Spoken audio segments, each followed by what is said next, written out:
maraysaa bal maadaama aad geeska Afrika aad u wanaagsan tahay dhinaca siyaasadda bal dhinaca Soomaaliya maxaa ka cusub oo aad ka warantaa dhinaca Soomaaliya markaan ka hadalno xaaladda Soomaaliya maanta taagan tahay waa xaalad macnaha aad u jahwareersan waxaan dhihi karnaa marka in wararkan faraha badan waxaa keenay dastuurka muhiim taqaana dalka oo aan sidii la rabay aan loo qorin xaaladda dhinaca ra'iisul wasaaraha iyo madaxweynaha xaggee marayaan markaan fiirina khilaafka u dhexeeya ra'iisul wasaaraha iyo madaxweynaha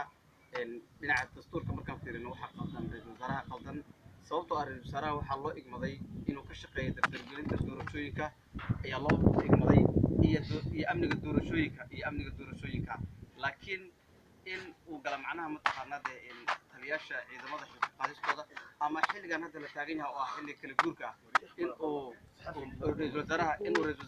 wasiirada isku dayo xil ka qaada maaha arrin loo baahnaa ra'iisul wasaaraha wuxuu amar ku bixiyay in Fahad Yaasiin 48 saacadood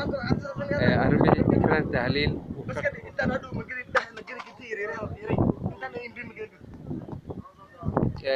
waxaa inaga soo dhexgalay mid oo waalan baa inaga soo dhexgalay wareysigeena sii wadanaynaa waa Cismaan Faarax Aadan waxaa naga soo dhexgalay marka dhinaca secretary ayuu aad waxa waaye u xun yahay taa kale wasiirka amniga waxa laga qaaday maxaa ka soo baxay oo farmaajo u diiray waxaan la soconaa in gabar ka tirsaneed sugidda nisa ka tirsaneed in la waayay balse laakiin markii gabadhaasi la waayay lagu eedeeyay inay ka dambeeyeen gabadhaas falka macnaha lagu waayay sirdoonka nisa uu yahay Fahad Yaasiin بس لكن طلبوا قاضي رئيس وزراء وكقاضي فهد ياسين waxay طلبات qaldan oo waqtigan loo baahneen ugu dambeyn maxaa kala bixin oo aad siin lahayd aragtidaada aniga markaan aragtidayda ka hadla arrinta hadda dhacday way dhacday lama soo celin karo bas laakiin hadda waxaan rabi lahaa in